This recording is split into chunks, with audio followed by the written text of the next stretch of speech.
for reform and an institutional roadmap for a department that must do more with less for more people. We meet amid the daily struggles of millions of South Africans who rise each morning with hope, but without work. Young people who possess qualifications yet lack opportunity. Families who stretch every rand to meet basic needs. Workers who labor without adequate protection, voice, or dignity. We confront the hard truth of unemployment and inequality, which calls for us to account plainly and directly for where we stand. South Africa is not immune to global geopolitical instability. One of the more immediate risks lies in trade relations, especially within the United Nations, where uncertainty surrounds our continued participation in the African Growth and Opportunity Act, AGOA. Should access to preferential trade be restricted, the impact would be felt deeply across key labor-intensive sectors, including steel, automotive, manufacturing, textile, and agribusiness. These sectors employ tens of thousands of workers, many of whom are women, youth, and from rural communities. Thus, the importance of a stable, equitable, and fair domestic labor market becomes even more critical. Labor laws remain a central defense, ensuring decent work conditions, protecting vulnerable workers, and supporting business continuity amid uncertainty. Emerging from a history in which the majority were denied dignity, decent work, and protection in the workplace, the labor laws of this country have undergone significant transformation. They are now structured to create a fair, dynamic, and harmonized labor market that supports inclusive growth and economic transformation. These laws respond to evolving work arrangements, emerging technologies, and persistent inequalities. During the 2024-25 financial year, the department promulgated 3 regulations: explosives, physical agents, and noise exposure. Further, we published the construction regulations for public comments. These seek to align occupational health and safety laws with the Constitution, promoting fair labor practices, and ensures coherence with related statutes, such as the National Labor Migration Policy and the Employment Services Amendment Bill. These instruments regulate access to employment in a fair, transparent, and rights-based manner. The approach promotes local participation while observing international obligations. I'm pleased to confirm, Honorable House Chair, that the National Labour Migration Policy has been approved by Cabinet. The Employment Services Amendment Bill was also approved by Cabinet for submission to Parliament.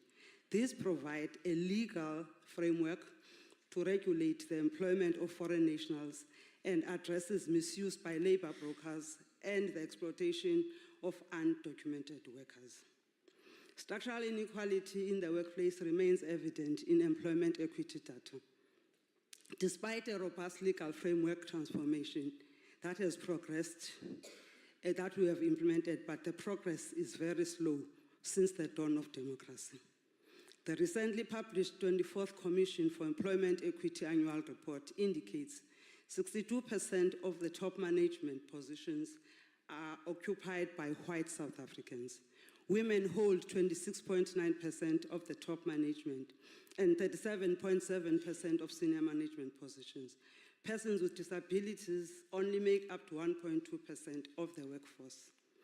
These figures show continued exclusion of many qualified South Africans from full economic participation. Addressing this is essential to building equity and promoting social and economic development. The department continues to invest in new labor market research to ensure labor market policy is aligned with real-world developments. In 2025-26, research focus will be on the effects of the platform economy, including gig work on employment patterns and worker protection. The application of equal pay for work of equal value, which remains a challenge in various sectors. The use and outcomes of employment equity tools, including codes of good practice and sectoral guidelines. conditions of decent work in the hospitality sector, where informality and vulnerability remain common, the dominance of higher education and training sector by foreign nationals in the executives, contributions of demand-led sectors and informal sector to job creation. This budget is aligned with the national priorities outlined in the Medium-Term Development Plan 2024-29 under the Government of National Unity. Every line item in this budget has been crafted to reflect the strategic imperatives of the 7th administration as led by His Excellency President Cyril Ramaphosa, with a focus on ensuring labor market interventions contribute directly to tangible social and economic outcomes. One of the department's critical instruments to achieve this is the National Employment Policy, which is at advanced stages. This policy sets out a coordinating framework to align various policy instruments that promote employment growth. The NEP calls for a paradigm shift towards better policy coordination that enhances firm productivity and job absorption capacity, supported by macroeconomic, industrial, and skills development policies. It promotes stronger public employment programs by supporting both market and non-market forms of employment, to convert socially necessary but unpaid work into viable earning and learning opportunities, uphold the principle that everyone who wants to work should have the opportunity to do so. Working with the private sector through the government business platform, we are intensifying coordination and collaboration for jobs drive, including creating opportunities for those in need for on-the-job training or experiential training. We'll be accelerating the vital work of the National Pathways Management Network, coordinated in the presidency and operationally managed by Harambee. Notably, the South African Youth Platform, which forms part of this network, has registered over 5 million young people and placed over 1.57 million into earning opportunities, 70% of whom are women. These are not mere statistics. They reflect concrete outcomes: households supported, futures stabilized, and resilience built. Aligned with our 5-year strategic plan and the 2025-2026 annual performance plan, the department has set a target of creating 2 million job opportunities by 2030 through an integrated employment agenda. Unemployment in South Africa is a crisis. As of the first quarter of 2025, the official unemployment rate stood at 32.9%, with young unemployment at an alarming 62.4%. These figures speak to the urgency of placing employment at the heart of the national development. We are building a whole-of-government, whole-of-society approach of employment, one that is inclusive, strategic, and accountable. No job creation effort, whether in infrastructure, public works, industrial policy, or social economy, should exist in isolation. The department will ensure all efforts are connected and directed toward common outcomes, particularly for youth, women, persons with disability, and the long-term unemployed. The department plays a central role in shaping the labor market through regulation, social protection, job placement, and institutional development.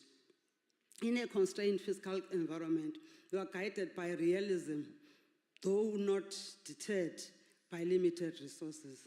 Instead, we are responding with innovation through reprioritization, institutional redesign, and administrative reform.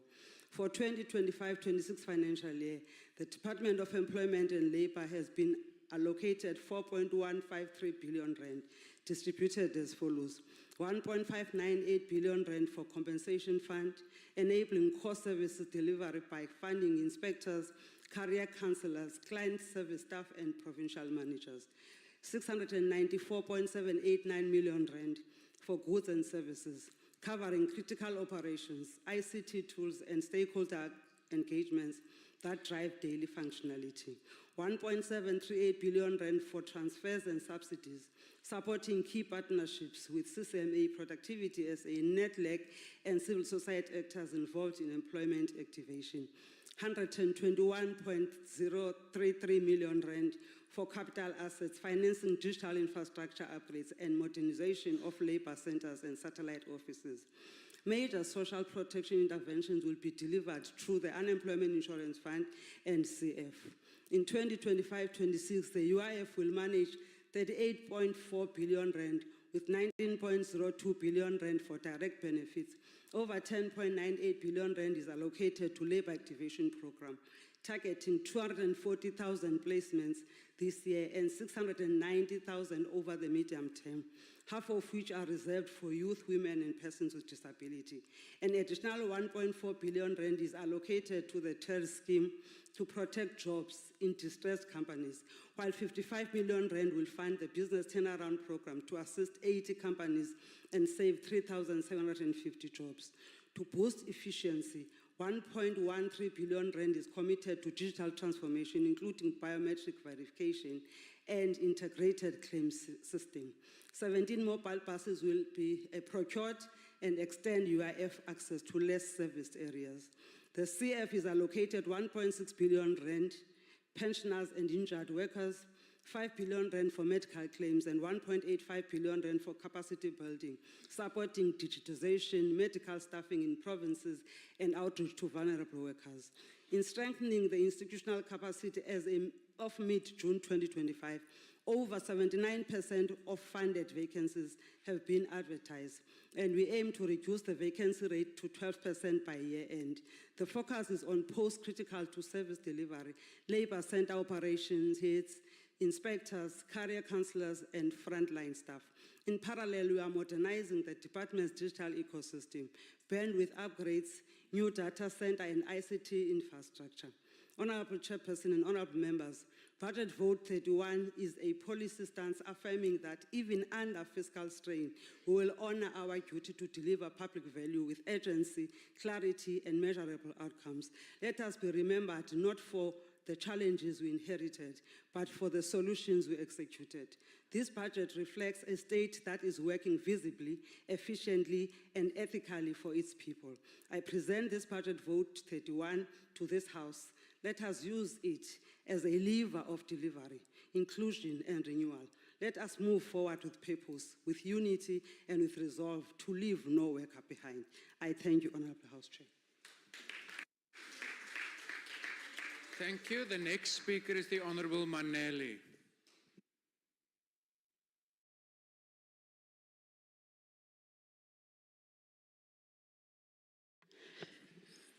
Thank you, Honorable House Chairperson, honorable members, in particular members of the Portfolio Committee on Employment and Labour, ministers and deputy ministers, in particular our Minister, Honorable Meth, Deputy Ministers Sibia and Nematzinga Chabalala.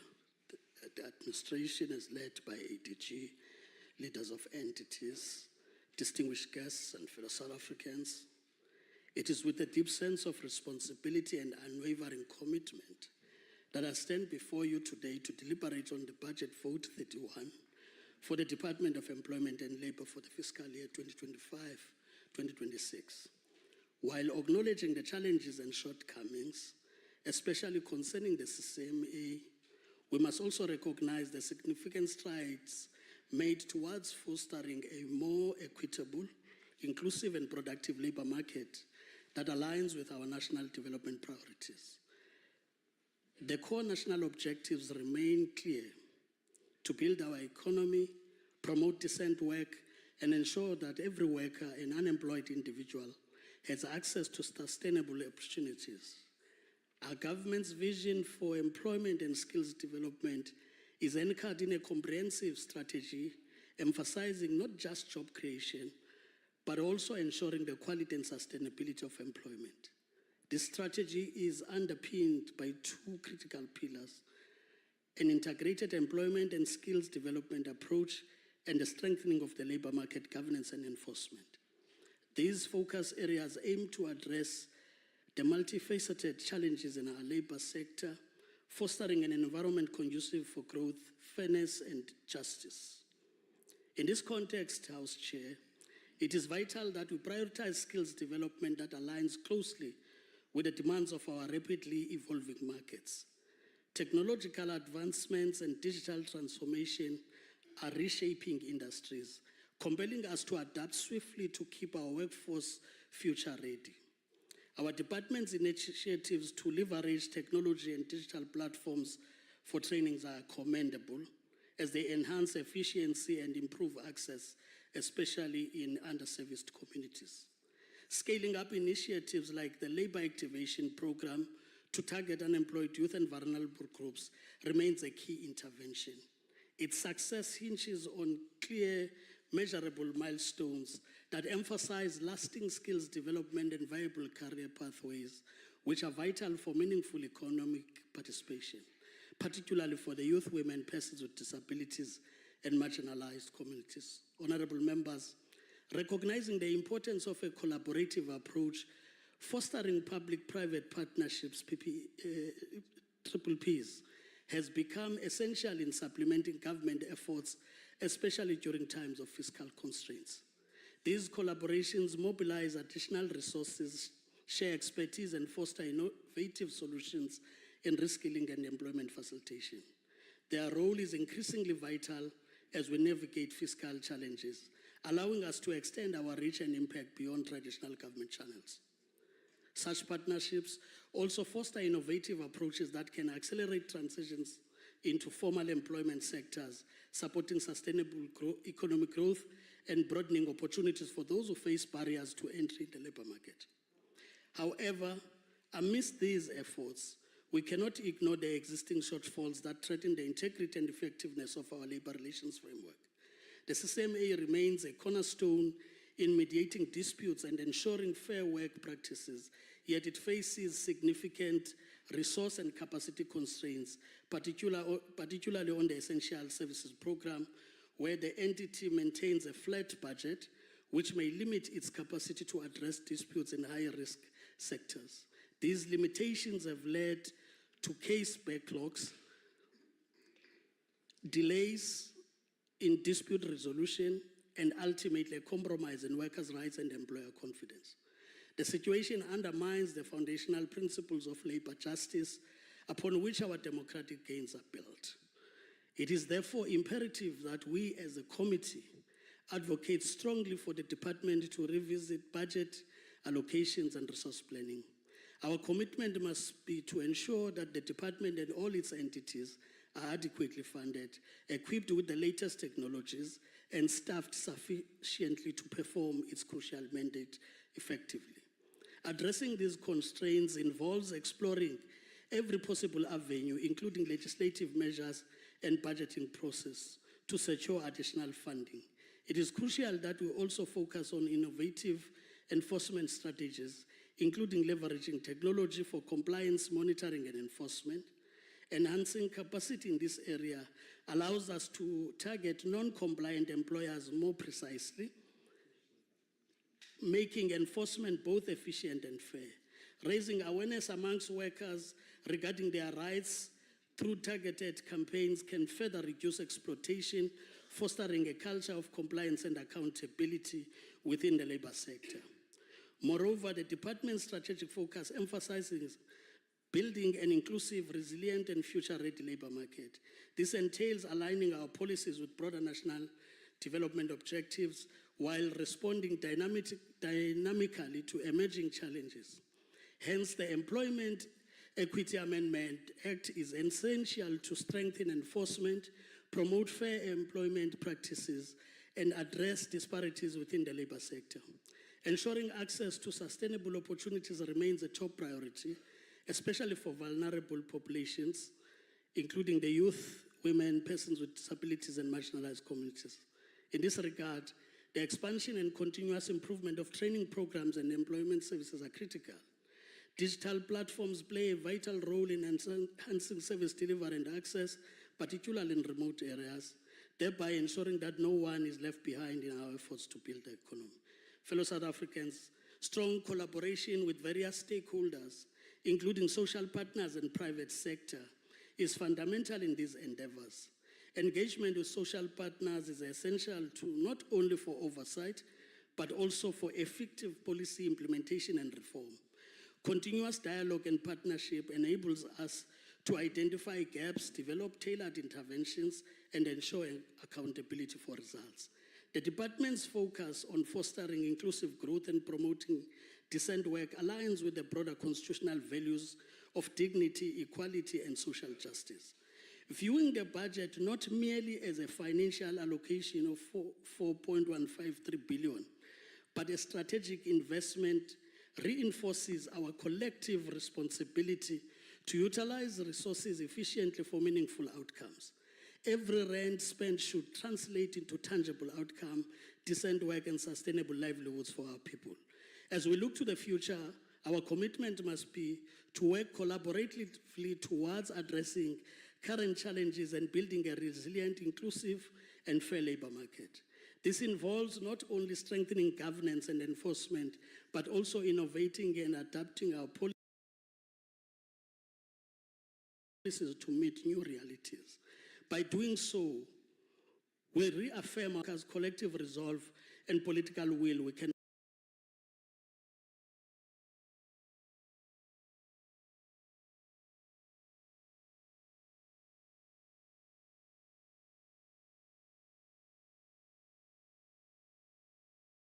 overcome obstacles and create success relies on partnerships, proactive policy implementation, and rigorous oversight. We must continue engaging with stakeholders at all levels, listening to their concerns and responding with effective solutions. Our role extends beyond oversight. We are partners in reform, innovation, and realization of our national aspirations.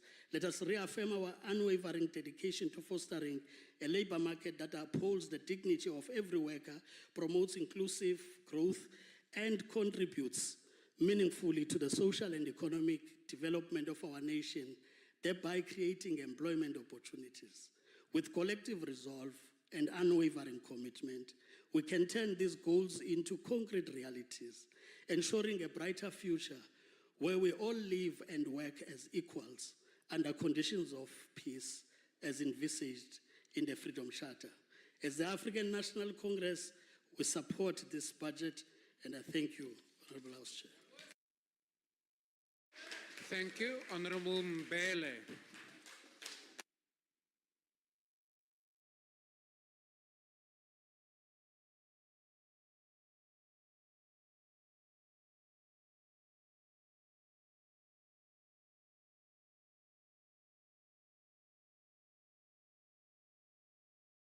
Yeah, I can see. Yeah, it's a sabotage. Yeah, it is. Yeah, I can see the minister is trying to persuade me. Unfortunately, yeah, Honorable House Chair, honorable members, before we even debate the budget and bureaucratic line items, let us confront a brutal human truth.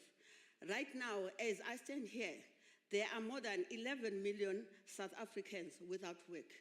Picture this, if every unemployed person in this country stood in a line, shoulder to shoulder, that line would stretch from Johannesburg all the way to Cairo and back again.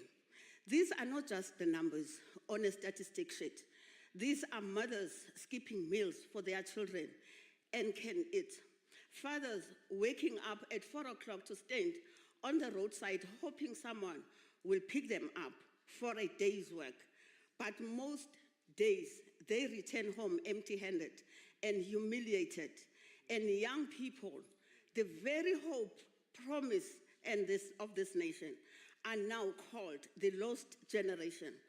They are graduates holding degrees in one hand and rejected letters on the other hand. This is the real state of our nation. I rise today on behalf of the Umkhonto weSizwe Party to reject the budget vote 31 on the Department of Employment and Labor for 2025 and 2026 financial year.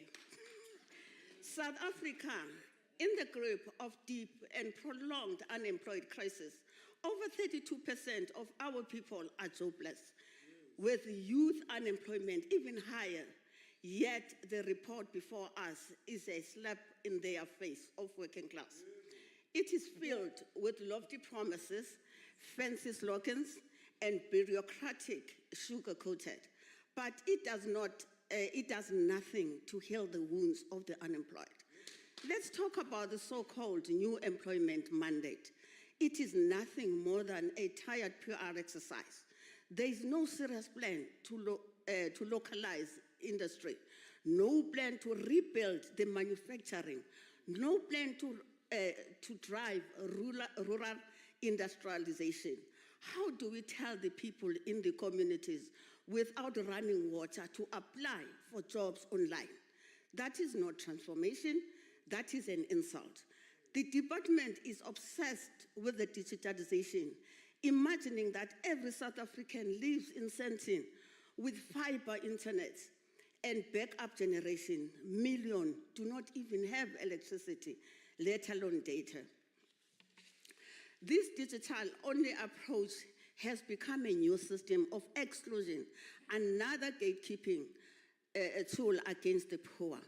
And what about the billions being sunk into so-called labor activation program? 10 billion pumped into schemes that are nothing more than cash cow for connected elites, ghost beneficiaries, fake training, fraudulent tenders. These are not rumors, they are documented facts.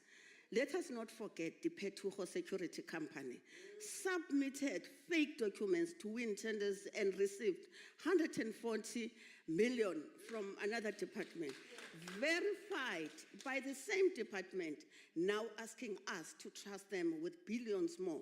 How can we sign off on budgets where the fox is guarding the hen house? Meanwhile, the unemployment insurance and compensation fund stockpiles surplus instead of helping workers put food on their table. Our people are forced to watch from the sidelines while they are supposed safety nets become vaults for bureaucratic hoarding. Then, honorable members, there is the silent sabotage of our labor market by illegal foreign nationals. Let me be clear, this is not a xenophobia, this is economic sabotage. Our citizens are displaced on farms, in kitchens, and construction sites, and in retail, not because they lack skills, but because they refuse to work for starvation wages. Employers prefer undocumented workers precisely because they can be exploited without consequences. Where is the department? Nowhere. No regulations, no enforcement, no accountability. Our own people are sidelined in their motherland. Even our public servants, the nurses, the teachers, the municipal workers, are pushed beyond their limits, paid peanuts, and forced into a recycled democratization. They become easy prey for petty corruption, and those who can live to do so. The brain drain bleeds this country of skills we invested in with taxpayers' money. What is the department's grand plan? To beg the private sector for partnerships? We have been sold this neoliberal fairy tale since 1994, and it has failed us miserable. We cannot partner our way out of poverty. We cannot outsource our justice.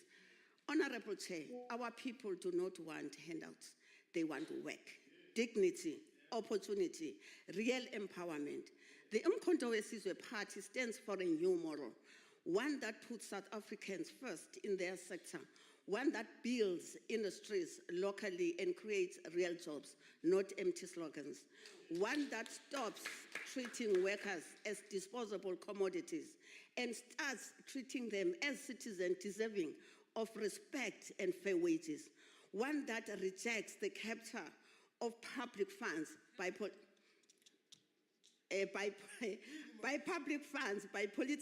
connected parasites. One that rejects the capture of public funds by politically connected parasites. The Freedom Charter declares the people shall share in the country's wealth. Exactly. Today, that promise is a sick joke. The ANC, as you say, dares to involve the Charter while presiding over economic apartheid against its own people. We say enough is enough. We reject the budget vote. We reject the lies. We reject the continued betrayal of the working class.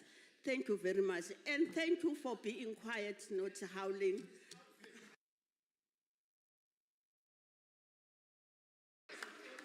Thank you, Honorable van der Walt.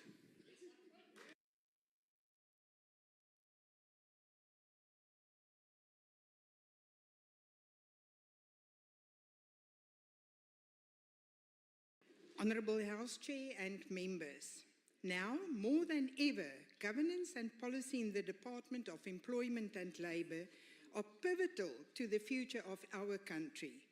The DA advocates for a department focused on delivering on its mandate and moving towards an employment framework based on equality and opportunity. Honourable Chair, you are a member. Honourable Chair, the Unemployment Insurance Fund and Compensation Fund together will receive 39 billion rand from South African workers and businesses this year. These funds are supposed to provide a safety net in difficult times and compensate for injuries sustained while working. Instead, they are being mismanaged and wasted. My colleague, Honourable Bakram, has already referred to the department's tendency to treat the UIF surplus as a credit card for its own programs. Even more worrying, Honourable Chair, is what is happening to the money contributed to the UIF and Compensation Fund once it reaches them. The DA is extremely concerned over the stewardship of the fund's money by the Public Investment Corporation. Each fund contributed 400 million rand to the now failed Daybreak Farms project through the PIC, money which we will likely never recover. The money workers and businesses pay to the funds must be used for their benefit, not for the benefit of the politically connected and corrupt. This is not the only area, Chairperson, where the department's entities have become deficient. The UIF's ability to pay the right people is also in question. The honourable members will be aware that the SIU has so far recovered 229 million rand in fraudulent tax payments. Here is just one example. Mrs. Kotze went on maternity leave between 21 February 22 and June the 21st, 2022. She is still waiting for her maternity UIF 3 years later. Neither does she receive any responses on her queries. There should be action taken for all cases not being dealt with appropriately within a specific time. It cannot be that those not entitled to money from the UIF find it easy to access it, whereas hard-working South Africans attempting to claim what is rightfully theirs must wait over 3 years with no payment and no reply. Chairperson, instead of focusing on the nuts and bolts of making the department and its entities work, the Minister has spent far too much time pursuing race-based quotas that will impose arbitrary numerical targets on businesses, will not lead to meaningful empowerment, and will throttle growth. South Africa must address the injustices of the past through redress and empowerment. It is precisely for this reason that we regret that the Minister has refused to consider the DA's alternative to push for real empowerment in our country. Aligning our redress framework with the UN Sustainable Development Goals will ensure that the majority of South Africans benefit rather than a small group of politically connected elites. Rather than focusing on dividing South Africans along racial lines and forcing businesses to decide on the race of employees on their behalf, we want to focus on addressing the drivers of unequal opportunity in today's South Africa. The Sustainable Development Goals give us the objective framework to do just that. Chairperson, the DA family believes that the whole government must focus firmly on jobs and growth, as our ministers have done since taking office. We hope that the Minister will change track and do the same. I thank you. Honourable Neas.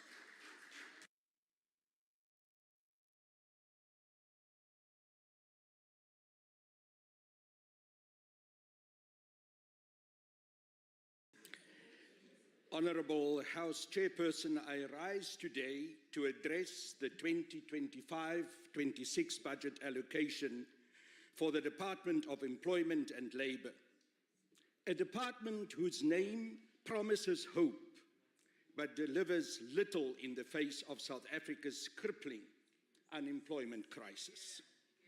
The addition of employment to its title creates a misleading impression that this department is equipped to create jobs. Let us be clear, it has neither the capacity nor the tools to do so. A name change does not conjure jobs out of the thin air. To ground this debate, let us confront the stark reality. South Africa has 25 million people who are ready, capable, and willing to work. Yet only 16.7 million are employed across the formal sector, informal sector, agriculture, and private households. This leaves 8.2 million unemployed and over 3.5 million discouraged work seekers who have given up hope. Combined, more than 12 million South Africans are excluded from the economy. The majority are young people, women and people living with disabilities, groups systematically marginalized and left behind. It is shameful that some, including members of the former liberation movement, have the audacity to claim South Africa does not have an unemployment crisis. Such statements are not only ignorant, but an insult to the millions who wake up daily with no prospects. Equally out of touch is the department's claim that it will create 2 million work opportunities by 2030. What exactly is a work opportunity? The term is vague and the timeline is distant. Meanwhile, we lost 290,000 jobs in the last quarter alone, with the projections from economic analysts suggesting further losses in 2025 due to sluggish growth and global uncertainties. The department's budget, marred by cuts and below inflation increases, cannot address this crisis. For a decade, we have called for more labor inspectors to enforce compliance with labor laws. Yet initiatives like Project 20K, which promises 20,000 inspectors across provinces, remain a hollow gimmick with no funding or implementation plan. Workers in retail, hospitality, aviation, and factories face rampant exploitation, paid in tips, working grueling hours, and denied benefits. Many earn below the national minimum wage of 27.58 Rand per hour. Yet inspectors are nowhere to be found. The International Labour Organization recommends 1 inspector per 10,000 workers. But South Africa's ratio is closer to 1 per 30,000, leaving workers vulnerable. The minister's budget speech was a litany of complaints about funding constraints, offering no solutions. High vacancy rates, raised repeatedly in committee meetings, remain unaddressed. The CCCMA, which we have urged to expand its role in preventing disputes and promoting social stability, is hamstrung by budget cuts and cannot even fulfill its mandate. NEDLAC faces a 13% budget reduction over the medium term, further eroding its ability to foster dialogue between labor, business, and government. The Compensation Fund and Unemployment Insurance Fund are in disarray. Mismanagement and theft during COVID-19 exposed their vulnerabilities. Yet restructuring efforts remain stagnant. Reports from the Auditor General highlight persistent governance failures, with senior managers implicated in conflicts of interest. Workers who rely on these funds for injury compensation or unemployment relief are left waiting, their dignity trampled on. This department is in crisis, lacking direction, strategy, or a workable plan. The proposed budget, with its cuts and inadequate increases, will deepen the suffering of South African workers and the unemployed. The economic freedom fighters reject this budget outright.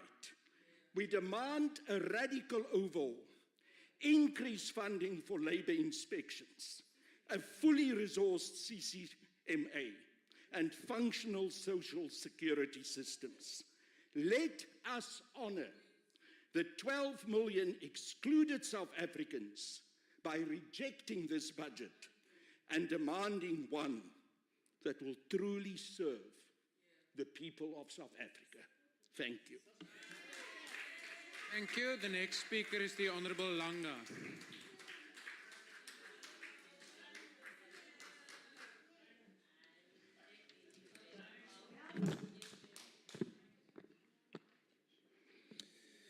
Thank you very much, House Chairperson.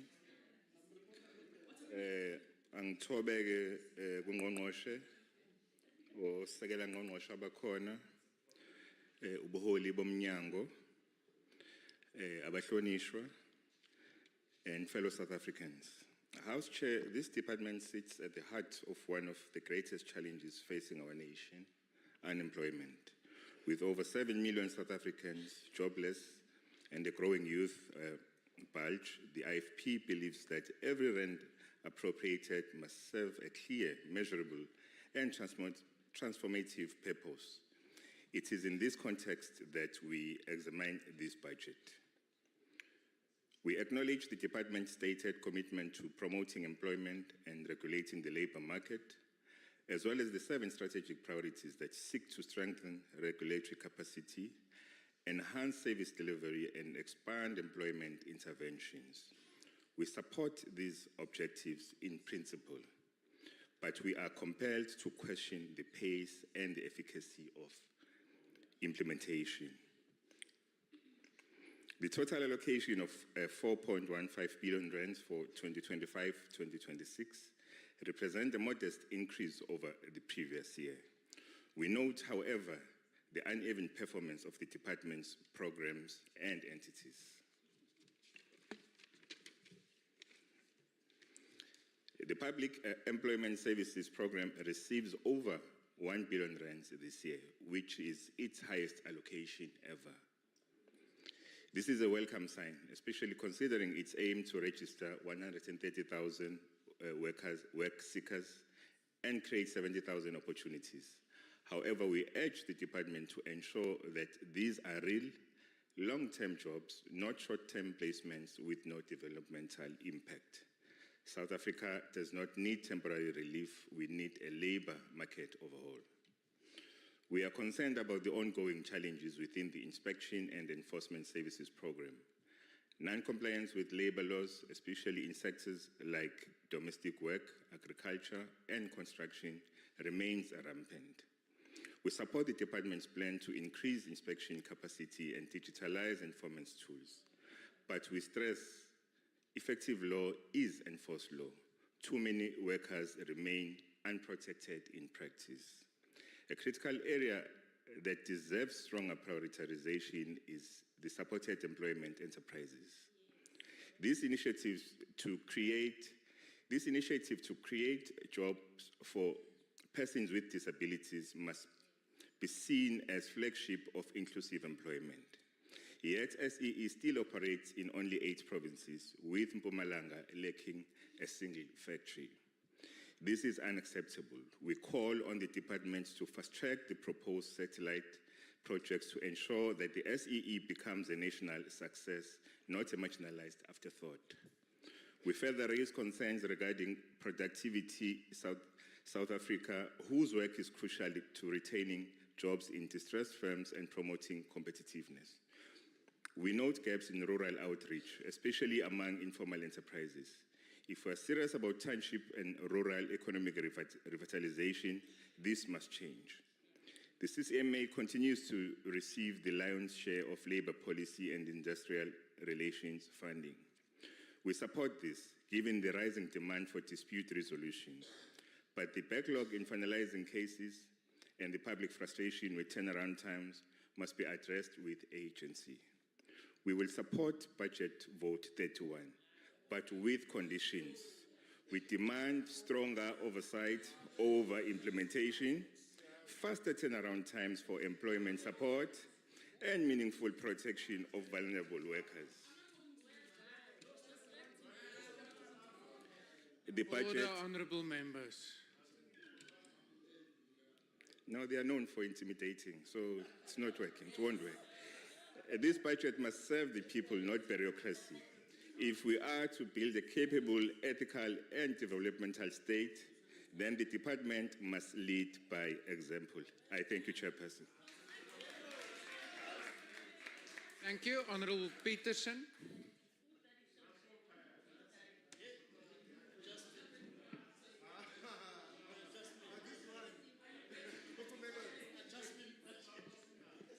Thank you. Greetings, honourable members. Thank you, as Chairperson, Minister. On behalf of the Patriotic Alliance,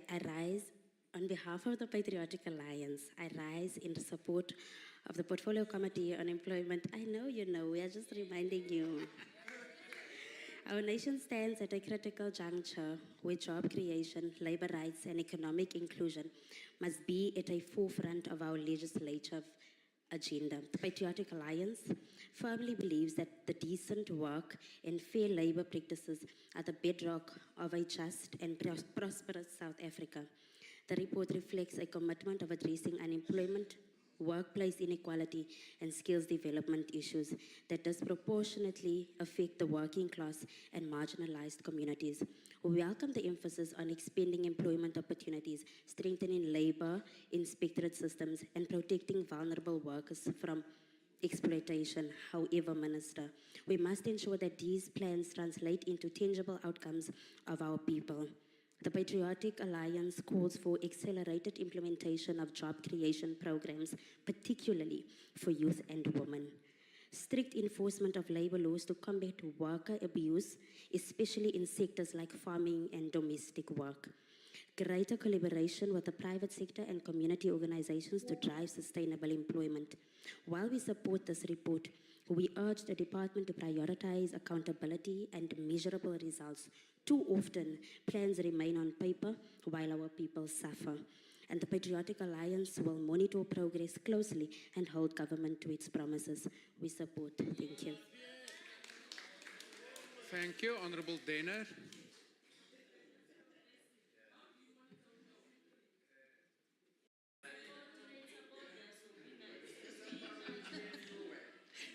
Deputy Minister, we'll see. Chairperson, thank you. House Chair, this department and its entities are of the utmost importance to ensure that effect is given to the most basic human rights enshrined in our Constitution. Human dignity, equality, sound labour relations, the right to an environment that is not harmful to one's well-being, healthcare, food, water, and social security. All of these rights and more are linked in some way or another to the Department of Employment and Labour's mandate to promote employment and ensure decent work and economic growth. Het hierdie departement histories daarin geslaag om gevolg te gee aan hierdie mandaat? Slaag het tans? Die minister dink so, maar die data en Suid-Afrikaners oor die algemeen en baie van die partye wat hier gepraat het vandag sal verskil. Ongelukkig is 4 minute 'n bietjie min om al die belangrike punte aan te raak, maar ek sal van die belangrikstes aanraak soos wat ek aangaan. Inspection and enforcement services. Our labour inspectors are overburdened, undervalued, and undercapacitated. The risk of insufficient inspector capacity to cover vast geographic areas and higher employer volumes, as identified by the department, has been the case year after year, with an accompanying mitigation strategy of the recruitment of additional inspectors in each and every budget. Hier het ons dit weer, en ons sal dit waarskynlik in die volgende strategiese plan en begroting ook weer sien, as daar nie nou ernstig gemaak word met hierdie kwessie nie. Die regering moet dalk ook eers voor sy eie deur vee. Hoewel geen werkgewer mag toelaat dat enige werknemer onder enige nadelige toestande werk nie, is dit veral die regering se plig om toe te sien dat sy eie personeel nie onder haaglike omstandighede werk nie.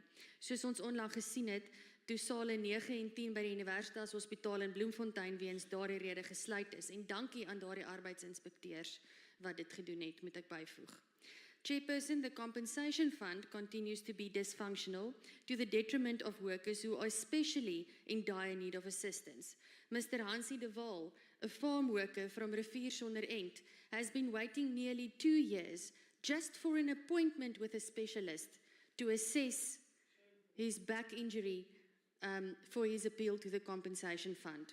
The compensation fund cannot succeed in securing someone to see him. He cannot work, he cannot provide for his family, he can hardly walk. How many Hansies are out there in dire need of assistance from the compensation fund, and not for a lack of trying, I might add? The Unemployment Insurance Fund. Risks identified include adverse audit findings such as disclaimer opinions and delays in claim adjudication and benefit payments.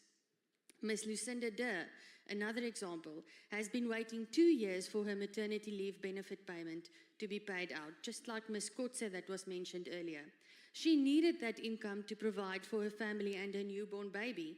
How many Lucindas and Ms. Kotzes are out there not receiving the necessary relief due to internal inefficiencies of the fund? I can go on, but my time, I see, is limited. Chair, the Department of Labour's strategic priorities align towards inclusive growth and job creation, poverty reduction and lower cost of living. This looks good on paper, but in reality will never be obtained with the current economic policies, overregulation of the labour market and race-based labour legislation. The vision of this department is a labour market which is conducive to investment, economic growth, employment creation and decent work. But this vision will never be realised while this department does not understand the definition of insanity and continues to do the same thing over and over again, expecting a different outcome. Thank you. The next speaker is the Honourable Beasley.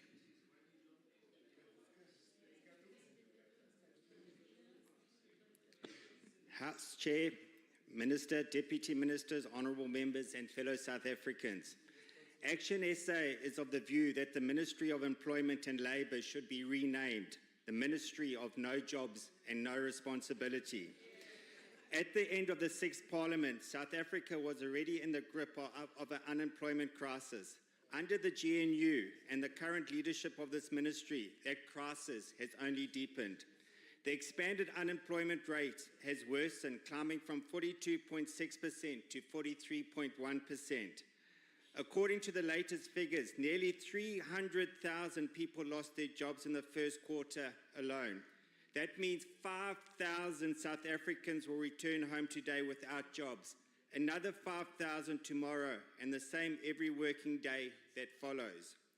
There are now 8.2 million unemployed South Africans, with an additional 3.5 million so discouraged that they've given up even trying to find work.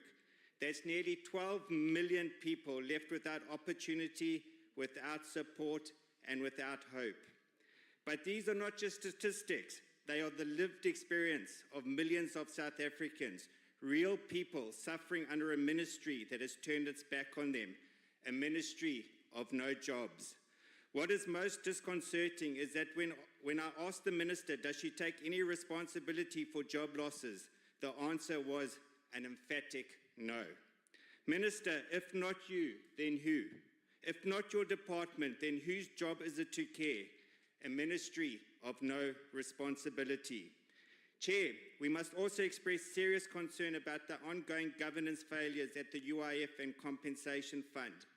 Instead of serving as lifelines for injured and unemployed workers, these funds have become a breeding ground for mass looting and impunity. The very institutions meant to provide relief in times of hardship are now robbing workers of their dignity and their right to financial security. It is unacceptable that both funds continue to receive qualified and adverse audit opinions year after year without any consequences. Chairperson, to create an environment more conducive to job creation, Action SA will continue to champion reforms, including greater flexibility and innovation in labour practices and regulations, exemptions for SMEs from agreements reached at collective bargaining councils, greater diversity in the private sector through incentives, not coercion, increased insourcing within public departments and entities, and improved governance at the UIF and Compensation Fund. Chair, in conclusion, when you look into the eyes of someone who is unemployed, you see pain. And the longer they are unemployed, the deeper that pain becomes. It's not just the absence of work, it is a suffocating darkness that consumes hope, dignity, and self-worth. A darkness caused by a failing government and a failing ministry. On behalf of all those left behind, all those suffocating in that darkness, Action SA rejects the budget of the Ministry of No Jobs and No Responsibility. I thank you. Thank you, Honourable Beasley. Order, honourable members. We now invite the Honourable Deputy Minister of Labour, Honourable Spear.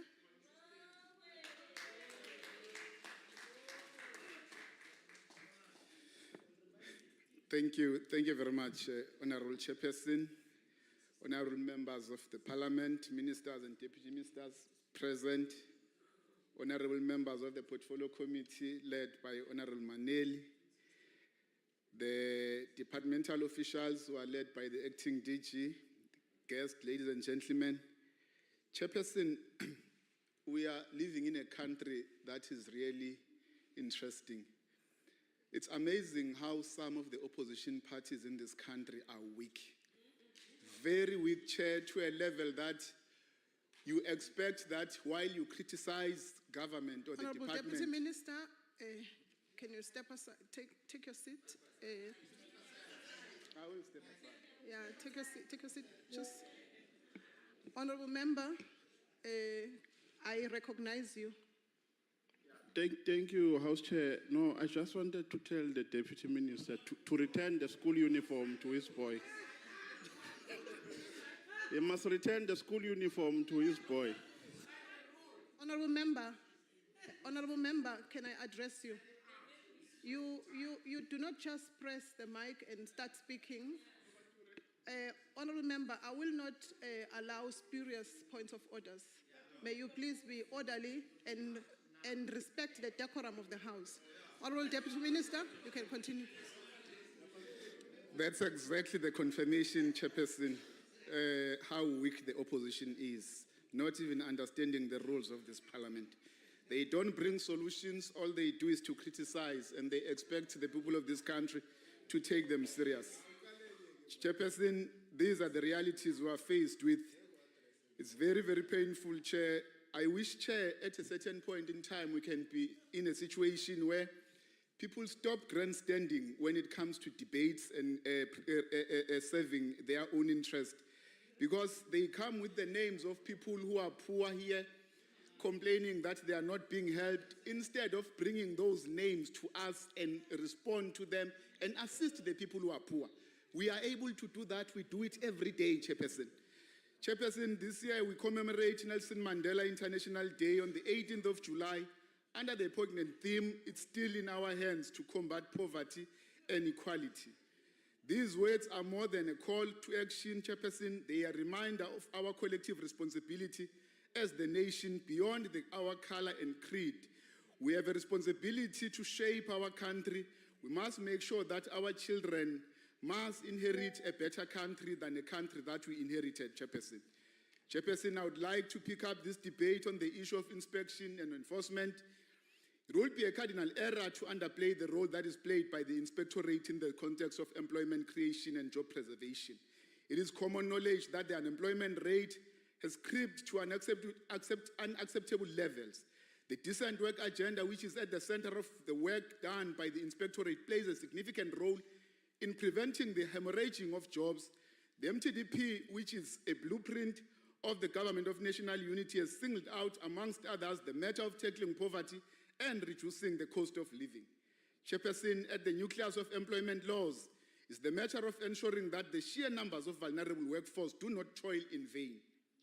The Basic Conditions of Employment Act and the National Minimum Wage are pivotal instruments in fortifying the right of workers to fair remuneration and standards of employment that bode well with workers' rights.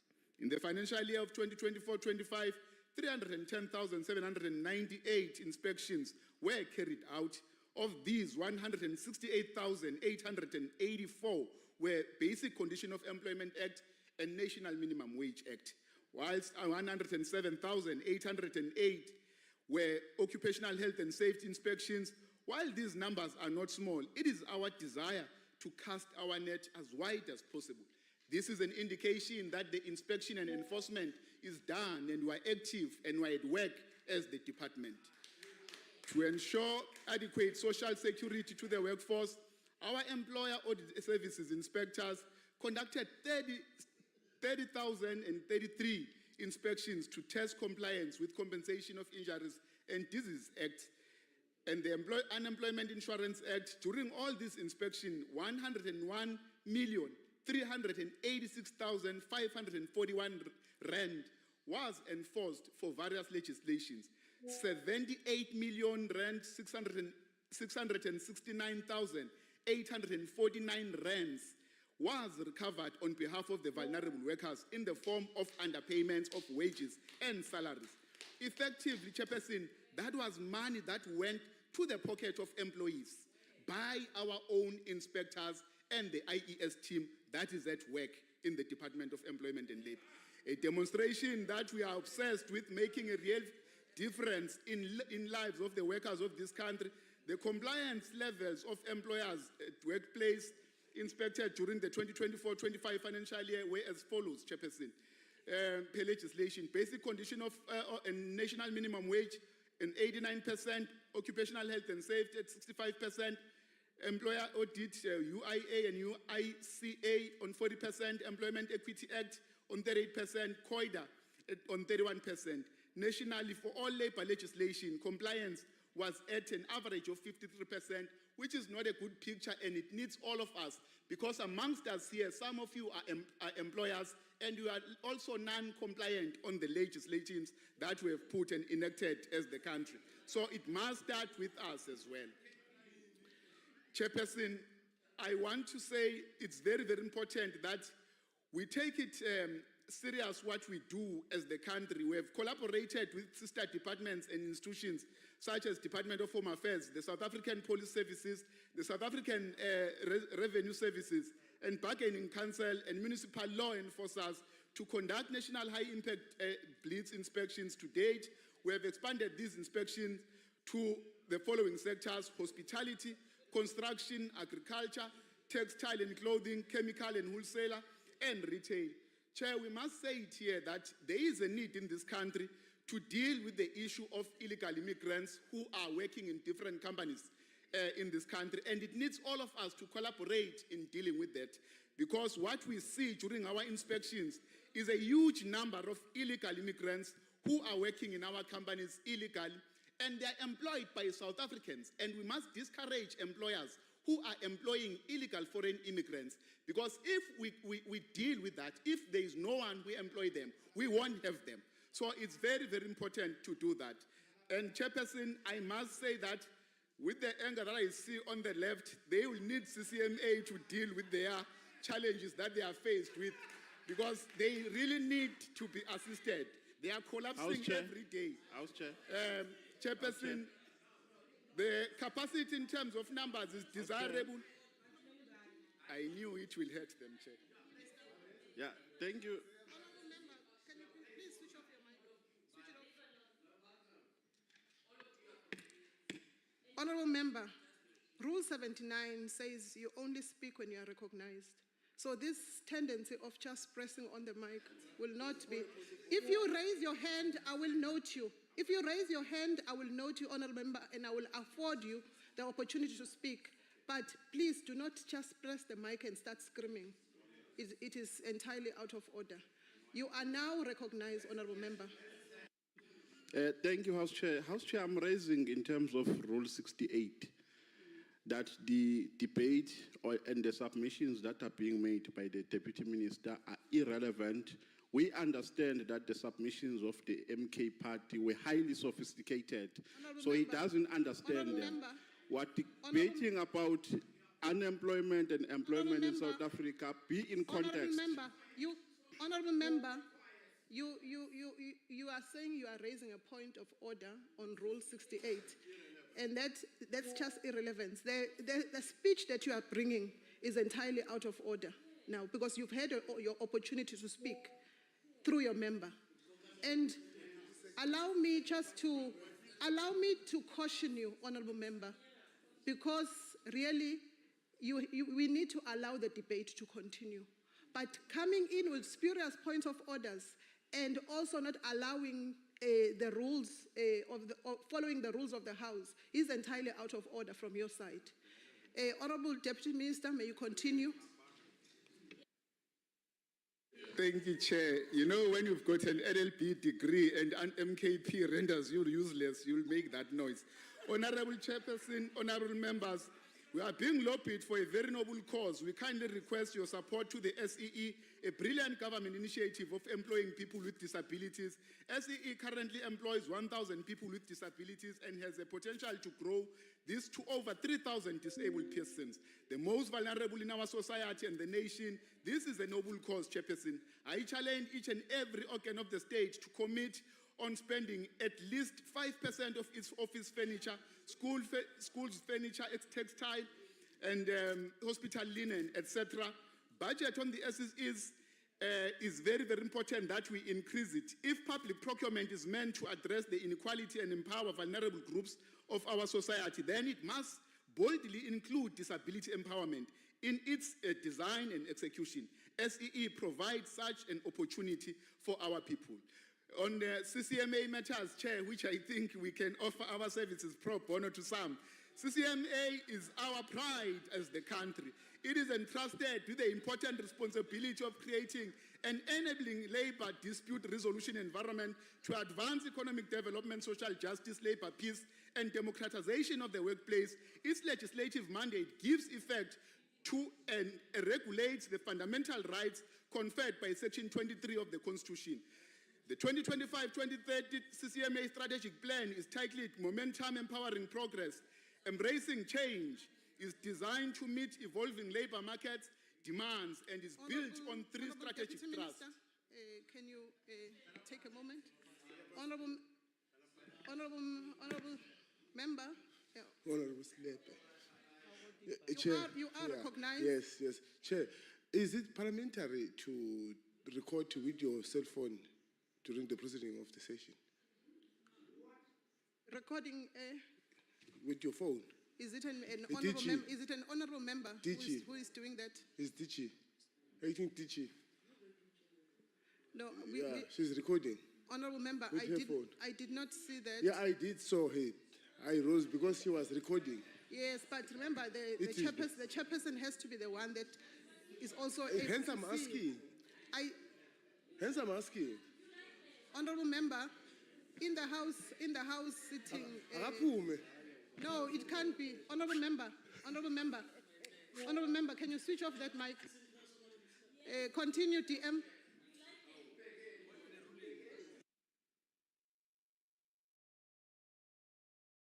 Thank you very much, Chair. Key strategic focus for 2025-26 at the CCMA. The CCMA will do the following, Chair. Impact on the labor market. One of the focus will be on the labor market and its impact. While the CCMA continues to fulfill its legislative mandate, the reduced grant has resulted in longer turnaround times for dispute resolutions processes such as arbitration, which is 85 days, and 190 days for 2024-25. This is a challenge that we need to be frank about and tackle it head on. Honorable Chairperson, despite the reality of poor economic outlook, the labor market that continues to grapple with rail infrastructural challenges and tariffs that put pressure on the business to re-evaluate input costs and consider restructuring operations, the commitment and dedication of all role players in mitigating against job losses saw the CCMA facilitated processes resulting to 30,581 jobs being saved of those employees who were facing retrenchment out of 64,919. Honorable Chairperson, I had mentioned that CCMA is our pride, that CCMA is our jewel and the center of excellence in our country, and we would want CCMA to be supported and continue to do its work, but also will continue to also offer our services to those who are in need at any given moment. Thank you very much, Chairperson. Thank you, Honorable Deputy Minister. Order, honorable members. We now invite the Honorable Zibi.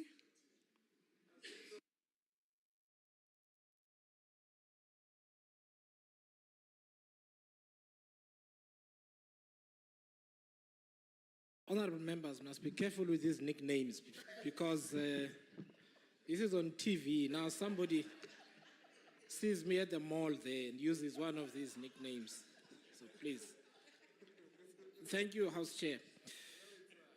Out of this vote, I would like to discuss two issues for the consideration of the Minister and the Portfolio Committee.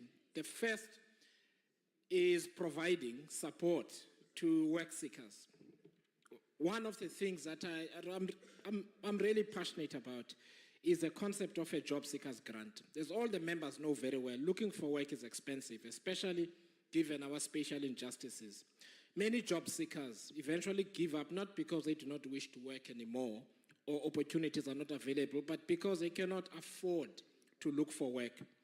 I would like to ask Minister that you consider this in future, and perhaps we can look at partly funding it out of a remodeled SRD grant or the Unemployment Insurance Fund. I know that this would be challenging to administer, but we need a way to help people pay for airtime, access to the internet, payment for transport, to get to interviews, and so on. Given our high unemployment, I think many of us here as members support a few relatives in this way as they look for work. And I know, Minister, that given where you and I come from, this is especially expensive because towns are really, really far. Please look at this, look at what can be done. The second relates to work readiness. During my career, I encountered many smart young people who just needed work readiness training. I was in fact involved with one such program with Professor Nicholas Biekpe, who was then at the University of Stellenbosch and subsequently at the University of Cape Town. The transformation of a young person who is clearly talented from a nervous wreck who cannot do a PowerPoint presentation, speak in front of people in a formal setting, do business writing properly, is a wonder to see when they get the help that they need. Within 6 months, the same quietly spoken young people were confident, articulate, humorous, and coherent in the challenges given to them. You would think they'd been working for a few years. These are things that we can do in a structured manner to improve employability. We can partner with academic institutions where this is done either as a final year vocational training program or post-qualification while the young person is looking for work. We can also work with companies, sitters, and so on. For many families, one person getting a sustainable job is not only the difference between hunger and nutrition, but generational transformation of that family's fortunes. I know all of us are trying, but let us try more things and give as many people as possible an opportunity to find work. We will support the report. Thank you. Thank you, Honorable Zibi. We invite the Honorable Webster.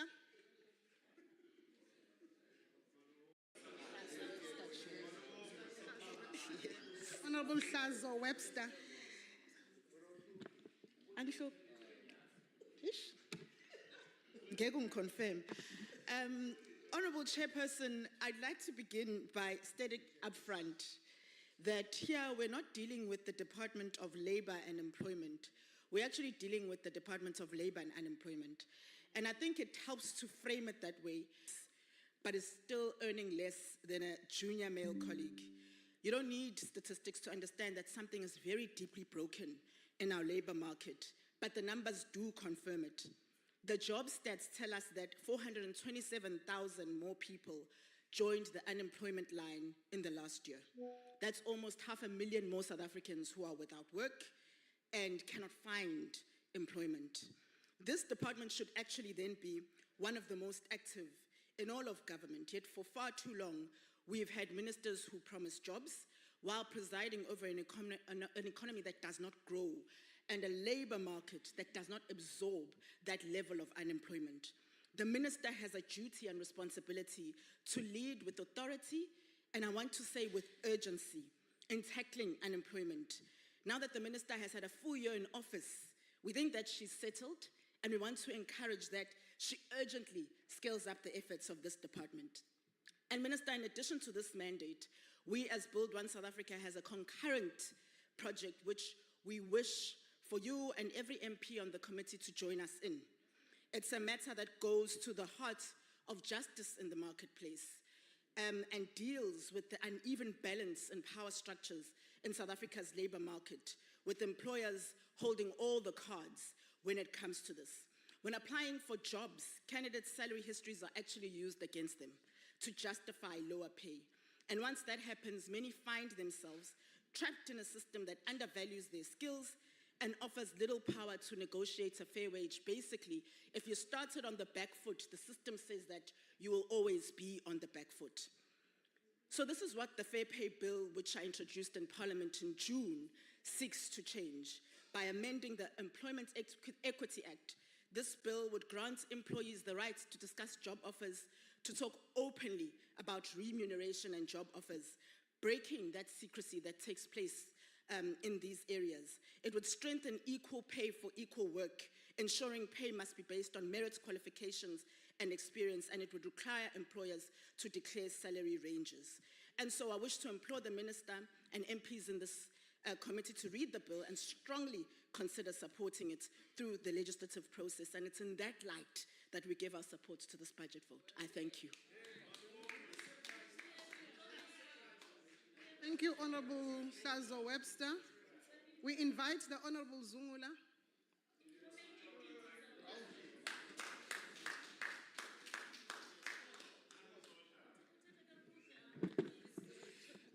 Greetings, commanders, greetings, fighters, greetings to all of the progressive caucus. We welcome the commitment by the department to recruit 20,000 labor inspectors as a step in the right direction when it comes to strengthening compliance with labor legislation. This intervention is urgently needed given the current complement of inspectors, which is 1,400 nationally, is nowhere sufficient for a labor market the size and complexity of South Africa. Last year, only 234,000 inspections were conducted across the country. The inspectors must be adequately trained and mechanisms must be put in place to prevent bribery and corruption. With over 2.6 million registered companies and more than 5 million workers in the informal sector, we remain critically understaffed in ensuring basic worker protections. This leaves many employers to act with impunity, especially in the most vulnerable sectors of our economy, which is domestic work, farms, retail, construction, and security services. In too many cases, workers are denied their most basic rights. There are no contracts, no UIF contributions, no health and safety measures, no overtime pay, and no consequences for the employer. When the inspections are done, their focus is on the workers, hence they are arrested and deported. Yet the employers who are the source of the problem are not touched. If the department can aggressively deal with the employers that sideline local workers in favor of cheap and slave labor, the unemployment rate would be drastically reduced. Minister, go after the employers who create these problems. The penalties for the employers who violate labor and immigration laws need to be reviewed. The current fine is not a deterrent.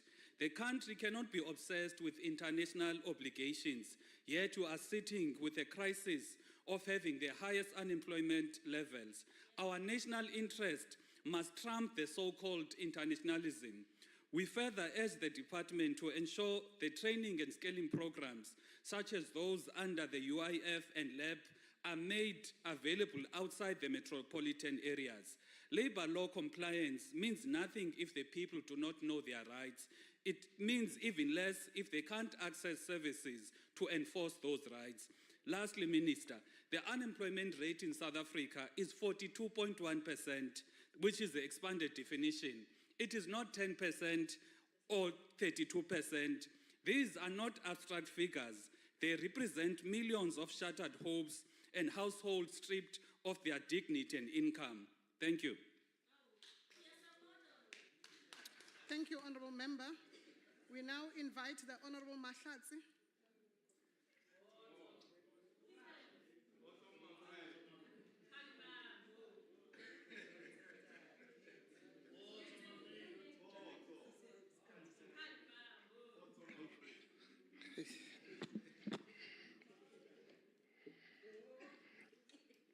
Thank you, Chairperson. To the Progressive Caucus, Hoto, Africa.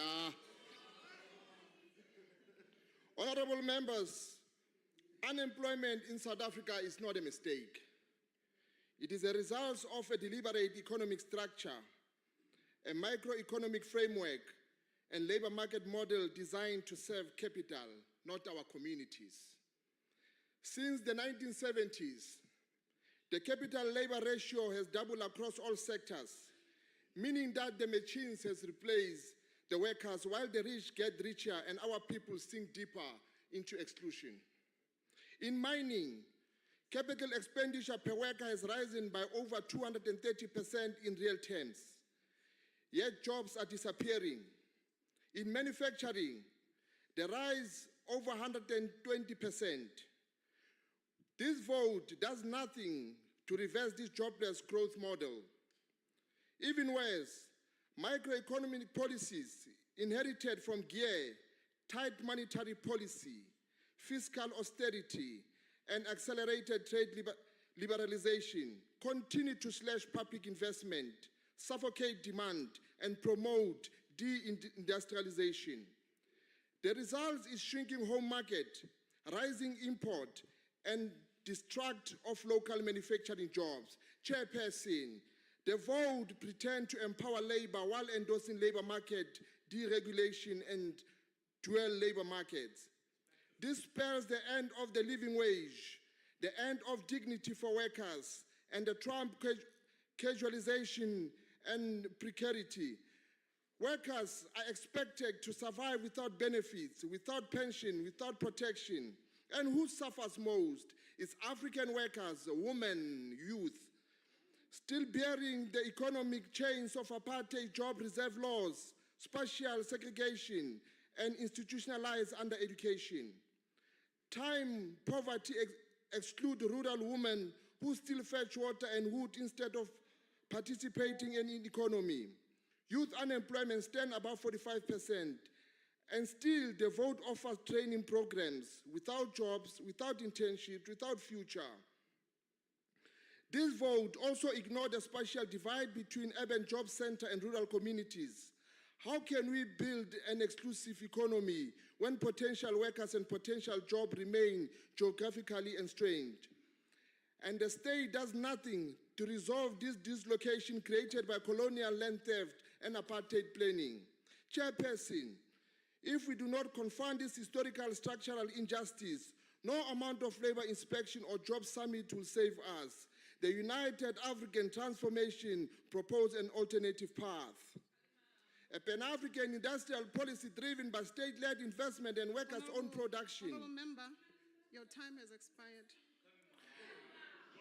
Motlatsi wa ministera o tshilo are bohle ba phua ba hlophehang hae he le batla thuso le ye di officing tsa hae o tsholo are ha le hloka thuso le kaya bana ba yeso khandi mambo.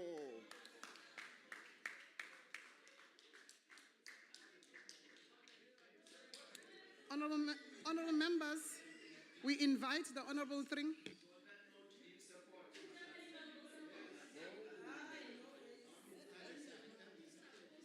Chairperson.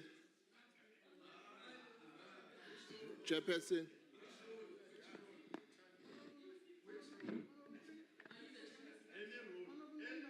Can you switch off your mic? No, not this one.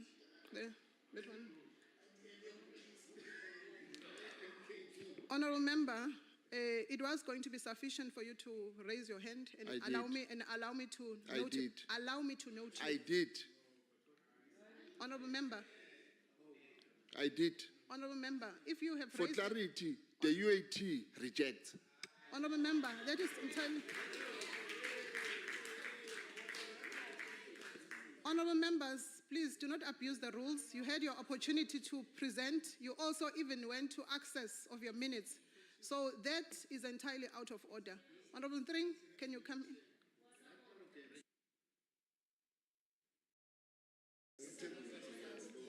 Thank you, House Chairperson. The Department of Employment and Labour has been allocated a total budget of some 4.15 billion rand in the 2025-26 financial year. The ACDP acknowledges the department's strategic priority to drive inclusive growth and job creation.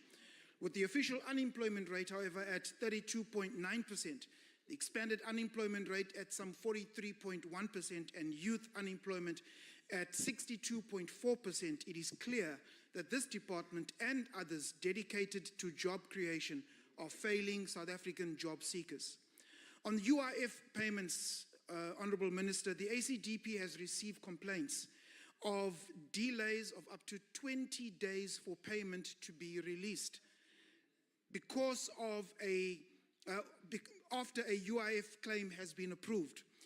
There apparently is another waiting period or approval process which takes place at the department's head office in Pretoria. And so the waiting period, however, for dependents of deceased contributors can be up to 18 months, and this adds insult to injury. And so the ACDP calls on the department to rectify this so as to provide a dignified service to the unemployed. This department's 4.15 billion allocation, while purpose-driven, is constrained. We note the prioritization of employment facilitation, enforcement of labor rights, and inclusion of people with disabilities through the Supported Employment Enterprise, or the SEE. Yet the SEE itself faces a projected deficit, raising questions about the sustainability of its constitutional mandate. The ACDP acknowledges the intent to address unemployment, poverty, and inequality. However, we remain deeply concerned that despite these plans, the unemployment crisis persists with continuing disparities across the gender, race, with women and youth in particular facing disproportionately higher levels of unemployment. The ACDP also agrees with Professor Mbeki Ngomezulu of the University of Nelson Mandela University, who has argued that BBEE has been derailed by corruption and elite capture, fostering disillusionment, hence must be replaced with an empowerment system which benefits all South Africans. As kingdom builders, the ACDP calls for the addressing of the root causes of unemployment, which includes policy stability, infrastructure. This has resulted in infrastructure collapse, a hostile business environment, the root causes of unemployment. Instruments that are critical to aligning skills development with market demand and restoring dignity through work must be supported. As we stated in last year's debate, when unemployment rises in inverse proportion to GDP, it becomes a threat to national security. Thank you. Thank you, honourable members. We now invite the Honourable Bekrim.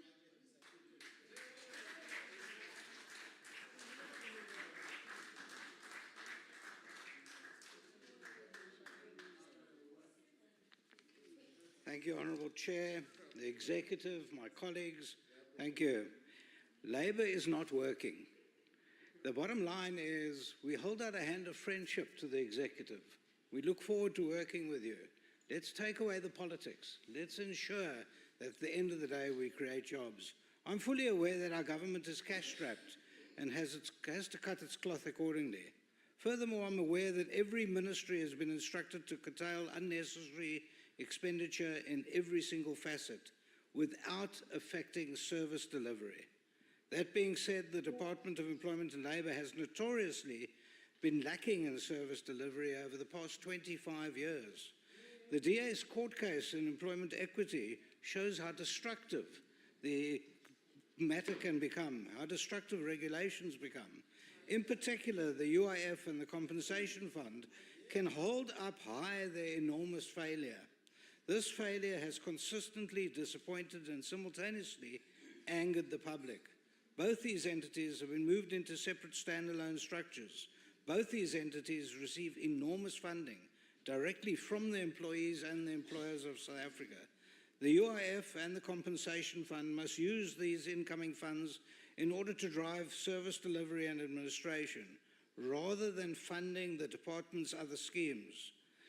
We regularly see the department tapping into the UIF reserves to service other madcap schemes, such as investment in brand new entities with no history of service delivery at all.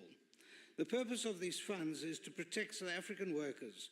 Instead, they've been squandered for years and billions of rands have gone down the drain. The Labour Activation Programme has likewise gobbled up the UIF funds to the employees of South Africa and just about to embark on further expenditure of another 15 billion rand. Bearing in mind the Democratic Alliance's commitment to curtailing wasteful expenditure, we need to re-examine Productivity South Africa. In the same breath, we need to revisit supported employment enterprises who hardly make a dent in creating an employment environment for the disability sector. These millions of rands could be better spent in supporting the disability sector directly, who have their own workshops and are able to run factories and workshops more efficiently and more effectively. We keep reading about the workshops being forced to close down due to lack of finance, when in fact they run their workshops on a tiny fraction of what the government spends. Two entities in the department need better funding and certainly a lot more support. Firstly, the jewel in the crown of the department, the CCMA, has had its budget cut for the past 3 years. This budget cut has been devastating to the public and indeed to the staff and management of the CCMA. Desperate, dismissed employees who used to get their arbitrations within 60 days are now waiting up to 18 months and longer before their cases can be heard. One can understand in a country such as South Africa, where we have the highest unemployment in the world, that a labour dispute over an alleged unfair dismissal is not only urgent but life-changing. The CCMA's decline is bad for employers, employees alike. NEDLAC's ability to bring labour, government and business to the table is vital and will be more and more important over the forthcoming 4 years of this administration. We have seen some earth-shattering proposed amendments to our labour laws, which will go to the core of job creation in South Africa. These proposed amendments emanate from the fruitful negotiations taking place around the table at NEDLAC. Instead of the President earmarking 700 million rand for the formation of a new debating chamber, we should be properly funding NEDLAC, which already exists, already works, and has already all the partners around the table. It's important to ensure that every department, and in particular the Department of Employment and Labour, uses its money wisely, efficiently, and at the same time enhances delivery to our deserving citizens. This department is there to act as a safety net for all our South Africans, both employers and employees, and indeed consumers. The DA will continue to work to make sure it does. Once again, Minister, we hold out a hand of friendship. We look forward to resolving the unemployment crisis. Thank you.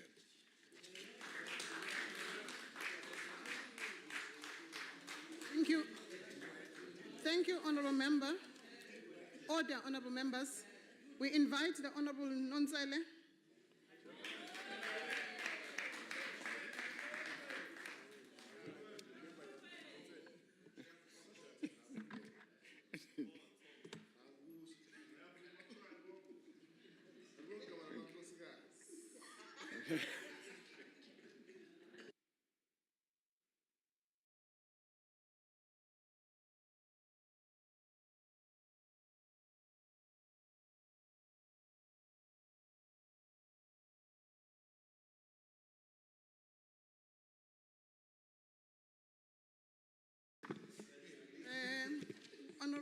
Honourable Zungula, I recognize you.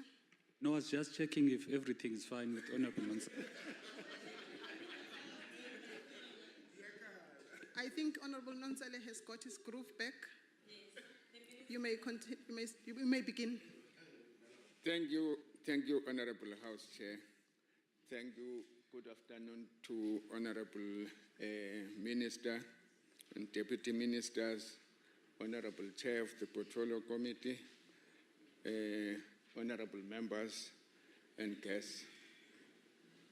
Honorable Chairperson, House Chairperson, today we gather to deliberate on the budget vote 31 of the Department of Employment and Labor for the fiscal year that is of 2025-2026. As we do so, we also commemorate two pivotal milestones that stand as pillars of our journey towards democracy, social justice and economic transformation.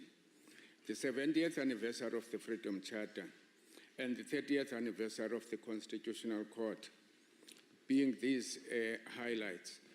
These anniversaries served as profound reminders of our enduring struggle for liberation and the rule of law principles that continue to underpin our efforts to build a just, equitable, and inclusive society. As we celebrate this month, the Mandela Month, we are reminded of the struggles and sacrifices made to attain our freedoms and ongoing responsibility to uphold these values through deliberate policies and effective execution. In earlier submission, House Chair, there's been statements that has been made by Honorable van der Walt to say the amendments to and the implementation to Employment Equity Act are in fact an entrenchment of racism. The targets and quotas that have been set by Honorable Minister and supported by this portfolio committee are in fact a setback. I'm paraphrasing her submissions. House Chair, that cannot be closer to truth. Because if we look into the history, Nonsale, may you just hold? Honorable Member, Honorable Member, Honorable Member on. Honorable Member Mpele, Honorable Member Mpele, Honorable Member Mpele, before you leave, before you exit, when leaving the House, you cannot walk across a speaker. May you please maintain the decorum of the House. You may Honorable House Chair. continue.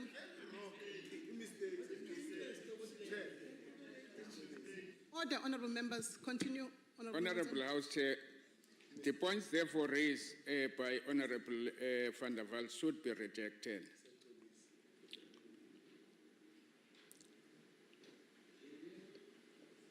These issues that we raise, Chair, underline the urgent need to rethink the resource allocation, improve management efficiencies, and strengthen accountability mechanisms.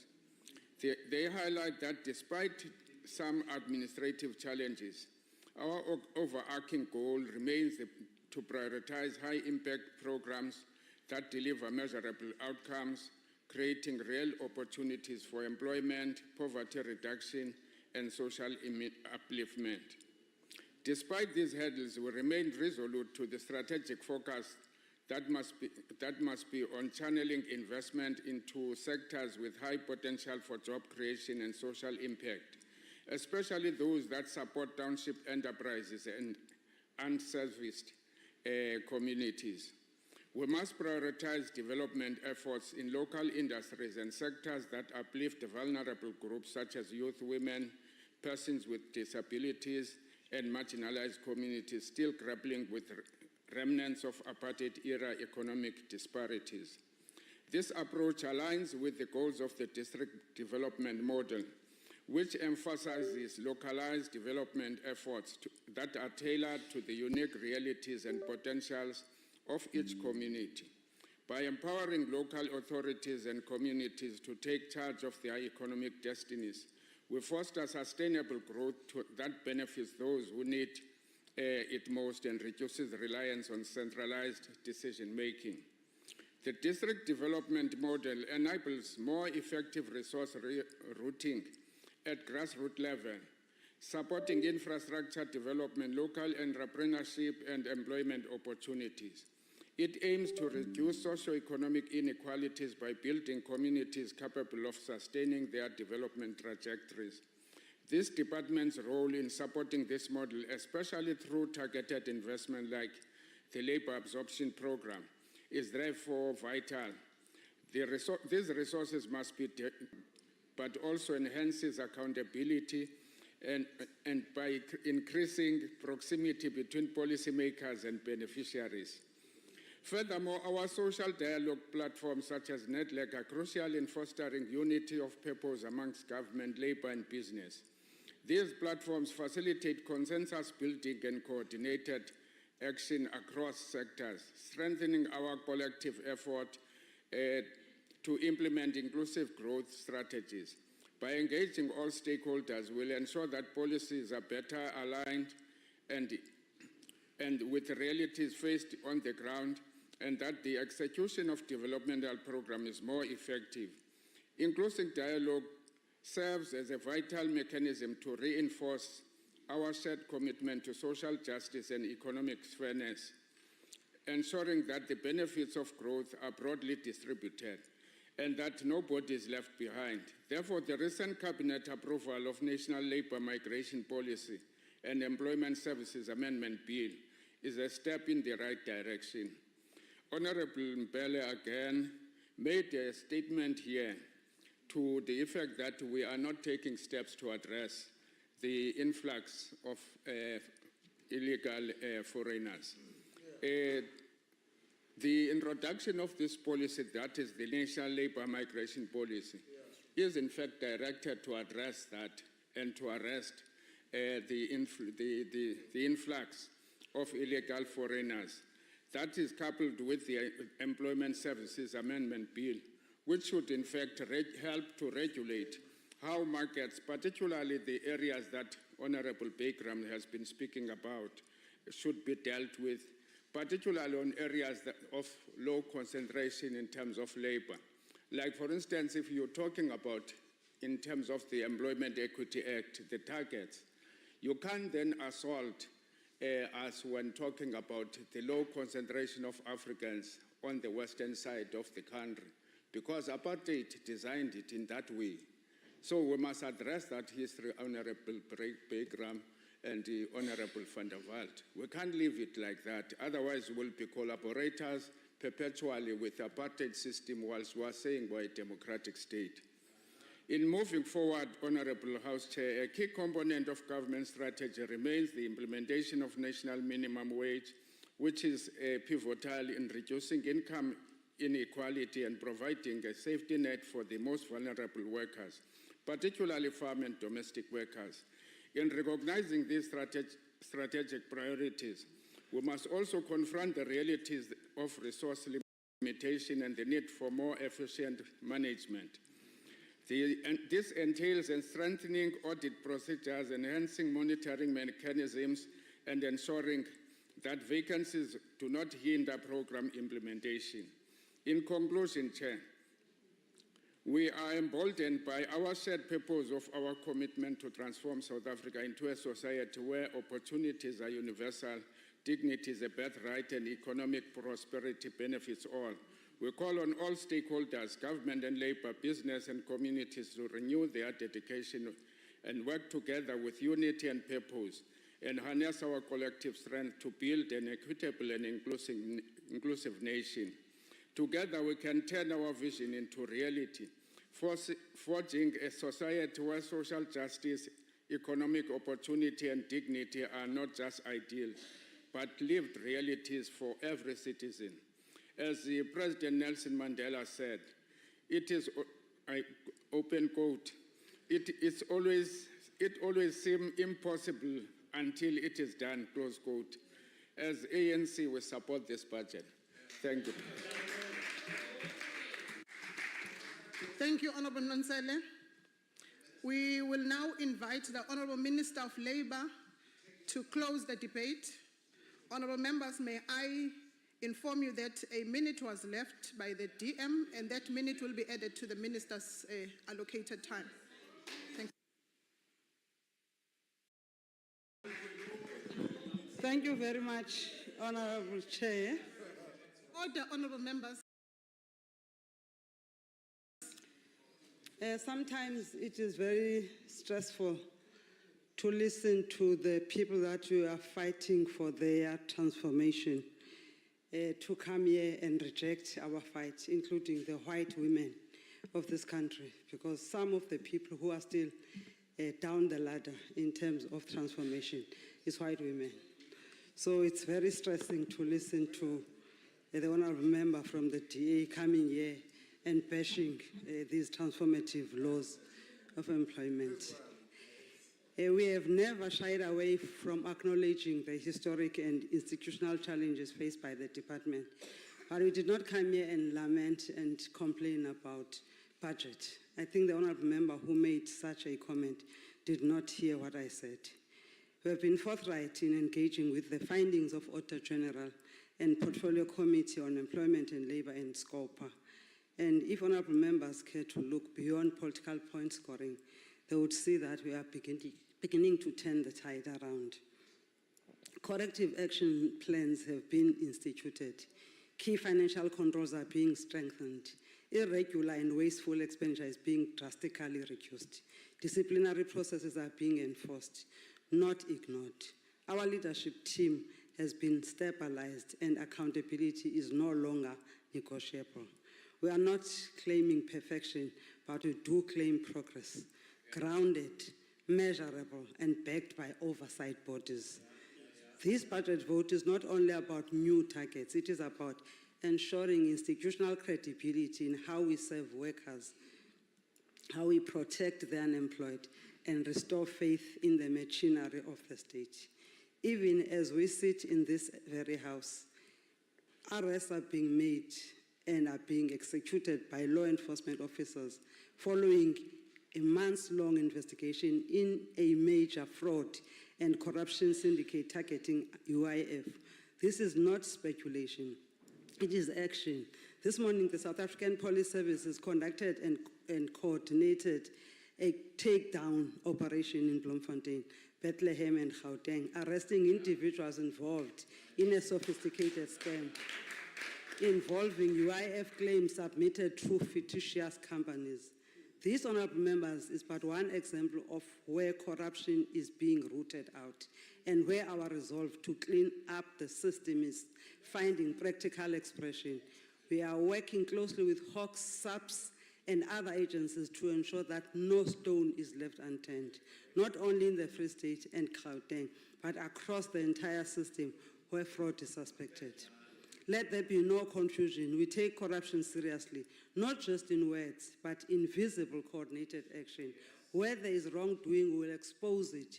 Where there is betrayal of public trust, we will prosecute. Where systems are vulnerable, we will reform and strengthen them. Honorable Chairperson, it did not go unnoticed that the Honorable Van der Walt of the Democratic Alliance chose to frame our efforts at advancing employment equity as being preoccupied with race-based legislation. Let us be clear, it is precisely that attitude that seeks to preserve the status quo, a status quo built on exclusion, dispossession, and structural inequality. What the honorable member calls race-based legislation, we call constitutional redress. We call it equity. We call it justice. And we call it a moral obligation to undo centuries of systemic marginalization in the workplace.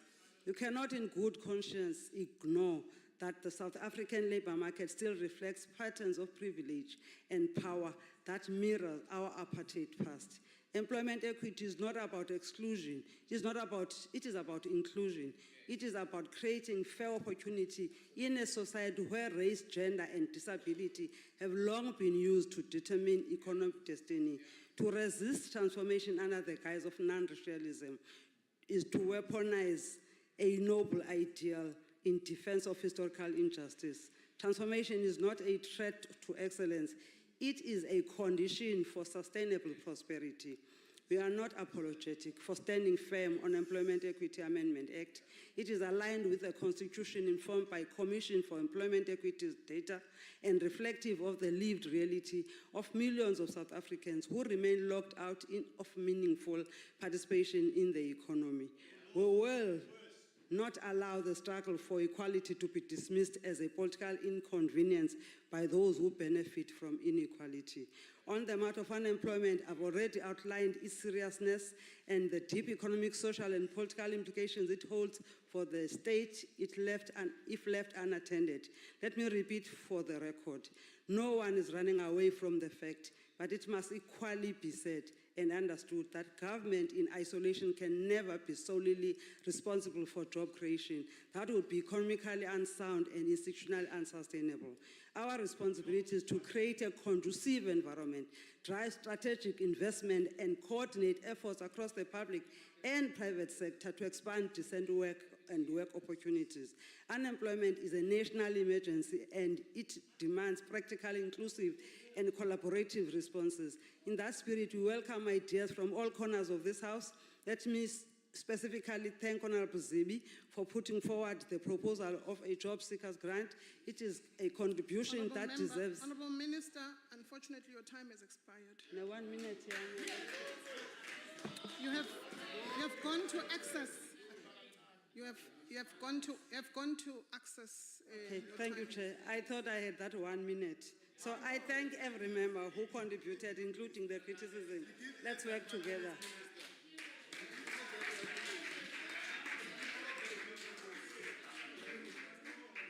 Order, honorable members.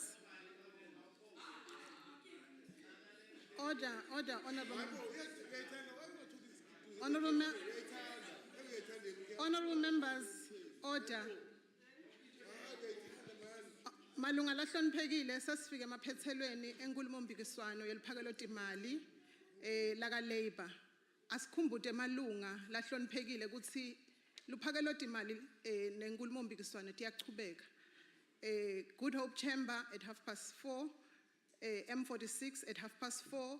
The debate will be women, youth and persons with disabilities. Good Hope Chamber, it's international relations and cooperation. Malunga lanhloniphekile indlu ingasukuma.